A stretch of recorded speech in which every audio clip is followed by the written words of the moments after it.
Welcome back to Fantasy Football Today, presented by Capital One. Some fun games coming up this afternoon between the 49ers and Panthers. Can the Panthers make it a game? Cowboys at Rams. How that Rams offensive line hold up? And you got the Eagles and the Cardinals. Eagles 5-point favorites there on the road. Let's break down these games here on Fantasy Football Today. I'm joined by Pete Prisco, Todd Furman, Kenny White, the best in the business. They help you win money as they always do here on FFT. Let's start with the first game here. You got the Eagles and the Cardinals. Eagles are 5.5-point favorites on the road. The over-under is 49. It's going to be a high-scoring affair. Todd, how do we think this game unfolds?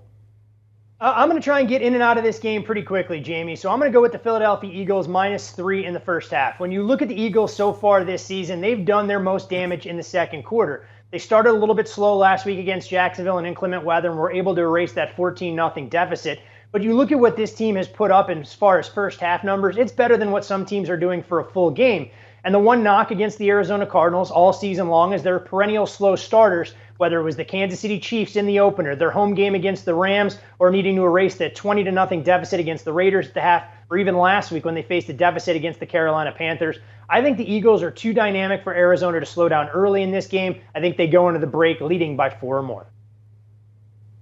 Todd, yeah, well, you can win your bet, and I can still win my bet. But the one thing that I worry about is such a small sample size. I mean, I talked to somebody about that this game, and I had a conversation with my daughter about it, and she felt the same way. She said, "Isn't it a great bet, Philadelphia, in the first half because they start so fast and Arizona starts slow?" I said, "Well, if you flip a coin 10 times and it comes up heads 10 straight times, the 11th one it's still 50-50 heads and tails, and the same thing in this situation."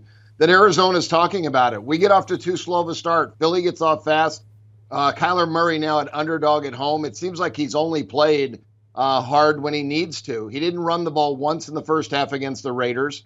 They're down 21. He ran it 8 times in the second half, and they won the game.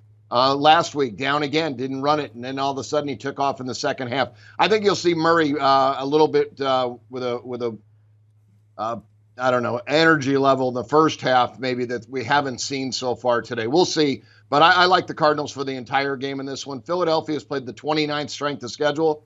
Arizona's played the 7th strength of schedule so far. So kind of different scheduling dynamic. And Philadelphia traveling across country, I think, is another negative for them. So I'll go with the Cardinals plus the points in the game. Yeah, I didn't have a strong lean on this, so I was going to pass, but I didn't want to do a disservice to our listeners and our audience. Too early for that, Pete. Too early for that. So I'm going to take the Eagles. The one concern I really have here is next week they play the Cowboys. Are they going to get caught peeking ahead? I don't think so. I think they'll find a way to cover this number, so I'll take Philadelphia. Look, I think you're starting a lot of guys in this game clearly from a fantasy perspective. Jalen Hurts, Kyler Murray, both quarterbacks. I like Miles Sanders better than James Conner. Hard to trust Conner right now against his defense. Marquise Brown should be good, but the other side, you got the 2 receivers in A.J. Brown and Devontae Smith, and both tight ends are at play. You got the revenge game, Zach Ertz against his former team. Let's see if he can come through. You love that. He's been doing a nice job so far this season. Cowboys at Rams. You got the Rams 5.5-point favorites at home. This line seems to surprise some people based on how these two teams have been playing, and the over-under 42.5. So, Todd, are you taking the points here? Or are you looking at the road team here that's been actually the better team? I mean, Jamie, you mentioned the number here, and it's a little bit of buyer beware. Let's not forget that 3 weeks ago, the Cowboys were more than a touchdown underdog at home against the Cincinnati Bengals, and I know they've played better. The Rams have played worse, but it could be an opportunity to sell Cowboys stock at the top and buy Rams at the bottom, even though this will feel like a Cowboys home game. But I feel more comfortable going to the totals market, and I'm going to attack the first half under at 20.5. Given the concerns I have about the Rams on the offensive line. I mean, this group hasn't been able to protect Matthew Stafford. You're seeing him get the ball out of his hand faster, or at least try to, and it's prevented their ability to attack all parts of the field. Meanwhile, on the other side, I mean, Cooper Rush is going to see this as a little bit of a shock to the system, knowing that he's played the Commanders and New York Giants over the last couple of weeks. Aaron Donald may be living in his backside, and I think the Cowboys have to commit to the ground game and be more effective running the football here than they were against the Commanders last week. Otherwise, it won't bode well. I'll go under the total in the first half and look for defense to dominate early. Again, we can both win our bets and kind of opposite. I'm going over for the entire game. And this total ended at 41.5 now, just continues to sink. I look at these two teams and the opponents they played. And Dallas started with Tampa and Cincinnati, 2 outstanding defenses that offenses were struggling. Then they played 2 division games against the Giants and the Commanders. The Rams, same thing. 2 good defenses. Buffalo, Atlanta's one we could throw out, but that's the one game that actually went over with Atlanta, and at Arizona and at San Francisco were the last 2 weeks division games once again. So we're buying low here going over. This total at the beginning of the year would have been 48.5, 49. Maybe not quite as high as Cooper Rush is in instead of Dak Prescott, but Rush has done a nice job for them. 7.2 yards a pass, 4 touchdowns, no interceptions so far. I think this is an over game. I think both offenses finally wake up and have some success today. I'm going to take the Rams here. I just think this is a great spot for Sean McVay to get his team back on track. They haven't looked right. I think something has to be said about Super Bowl hangover. If they don't win this game, then it's really a problem, particularly in that division. So I do think they get back on track. The one concern, obviously, is that pass rush to the Cowboys against that offensive line. I think he'll scheme it up and figure it out and get the ball out, or have some max protect to kind of take away Micah Parsons and hit some shots. So I'm definitely going to take the Rams here. I think they'll get it right today. Hit some shots to who, though? That's the problem. It's Cooper Kupp and nothing else. Well, I warned you about Allen Robinson. You were 100% right. And, they're just not getting the production that they need from him. They need Van Jefferson to come back from that knee injury and maybe sign somebody like Odell Beckham for the rest of the season. But fantasy-wise, look, it's not a pretty game all the way around. CeeDee Lamb, Cooper Kupp, they're must-start guys. Tyler Higbee's a must-start guy. After that, I'm sitting the Cowboys running backs. I don't trust them at this point, and certainly sitting the Rams running backs as well. It's been bad for both of those backfields for the majority of the season. 49ers at Panthers. 49ers are 6.5-point favorites on the road. We could be looking at Matt Rule's final game. The over-under is 39.5. So, Todd, is this going to be a bloodbath in the 49ers' favor, or could Carolina hang around and make this a ballgame? I mean, Jamie, I feel like we could say that almost every week for Matt Rule and what this team doesn't do on the offensive side. But to Carolina's credit, the defense goes out there, works their tail off. They just tend to wear down late in the game because they're put in such disadvantageous positions.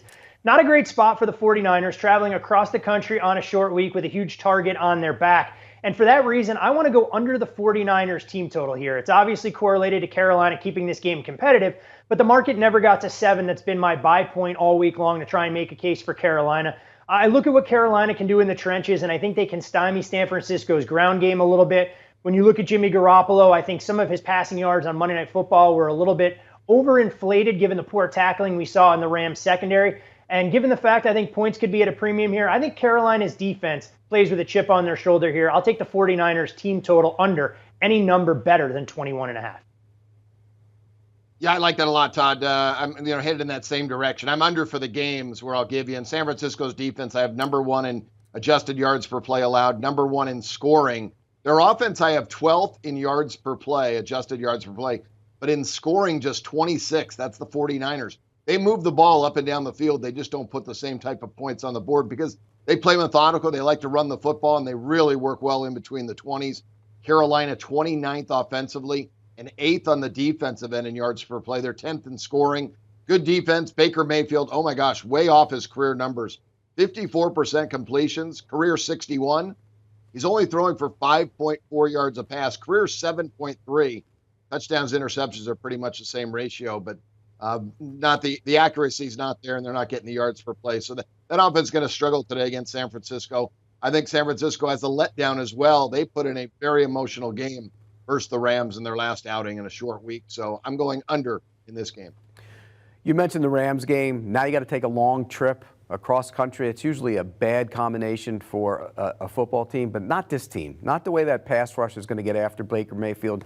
The Carolina offensive line has all kinds of issues. So this game basically comes down to that pass rush, forcing turnovers, and controlling the game for me, and I'm going to take the 49ers. I don't love it, but I would take the 49ers minus the points. I feel like there's a George Kittle game coming. I know you would have liked that touchdown last week. Would have helped you in one of your fantasy matchups, but this is feels like we got a little squeaky wheel conversation coming out of San Francisco, so he should get going. Jeff Wilson should be at least a number 2 running back. You're obviously starting Deebo Samuel, and look, the other side is Christian McCaffrey and nothing else. DJ Moore has been that much of a bust so far. We need a quarterback change and probably a coaching change in Carolina to save DJ Moore for the rest of the season. Let's talk about the Bengals and the Ravens, and we got a fun game coming up Sunday night. The Ravens are 3.5-point favorites here at home, over under 47.5. Todd, what's the play here for you?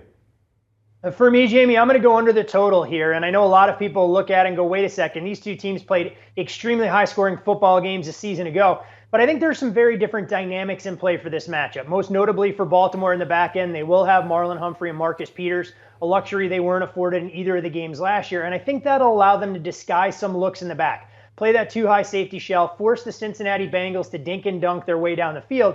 And when you look at some of the rushing numbers so far, there hasn't been a whole lot of efficiency to speak of from Joe Mixon as he's been bottled up more often than not. Now, on the other side, I think Baltimore's goal has to be to put together long time-consuming drives and shorten the game because they don't really have much in the way of weaponry. And in the first matchup where Lamar Jackson was the starter, Lou Anarumo did an outstanding job keeping Lamar in the pocket, pressured him 7 times, sacked him 5 times. And while some of that personnel from the Bengals won't be there, I think that similar game plan can work here when you have guys like Von Bell and Logan Wilson that can take away Mark Andrews, similar to how Buffalo was able to remove him from the game plan. There's no Rashad Bateman on the outside. Devin Duvernay is a nice piece. But if Baltimore is going to have some success, I think they have to try and establish the run, be okay putting together long drives, and if they settle for field goals, so be it. I'm going to go under the total. This game means an awful lot to both teams in the AFC North pecking order. Oh, big game today between these two. Love it. It's a Sunday night game. I'm taking the Bengals here plus the points, and to me, I just think they're the better football team. I think they're the far better defensive team, and they stop the run. They're outstanding against the run. Their defense 15th in yards per play allowed, but their scoring defense 9th. Where I've got Baltimore 28th on yards per play allowed and 30th in scoring. Their defense has been horrible, and this is kind of fool's gold too because. Again, I said earlier, small sample size on Arizona-Philly. It's small sample size on a lot of these. It's 5 games in the year. Cincinnati's offense is 27th in yards per play. That's fool's gold. They're a far better offense than that. They're 17th in scoring. They put up more points than actually their yards are. So, but it's all about the defense for me. I had Cincinnati's defense rated better before the season, and their numbers are showing that after 5 weeks. So I'll take the better defense getting points. I'm going to take the Bengals as well. I just think this is an opportunity where they're starting to play better, where you still have big uncertainty about the Baltimore defense. They just do not look very good right now. So I think there's going to be another big day for Joe Burrow. He's going to light up the sky. Give me the Bengals in this one. Should be an interesting game here. I think Burrow is going to have a big game. Lamar should have a big game as well. This game, you said it earlier this week, I agree, could get loose. The guy I'm looking forward to see the most, J.K. Dobbins, build off what he did last week. 4 catches last week. That matched a career best for him. Hopefully he's still involved in the passing game. That would be fun to see him used as a weapon without Rashad Bateman on the field for the Ravens there. Let's recap the picks for the guys here. They'll be back to give you some more information on the show as well. You see what they're doing. Trust me, I don't even need to say it. Follow these guys for their advice, their picks. They help you win money. They've been so successful so far this season. It will continue because they are great at what they do.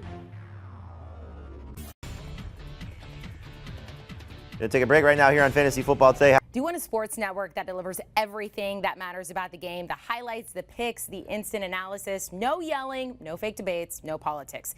Hit the subscribe button and never miss a moment.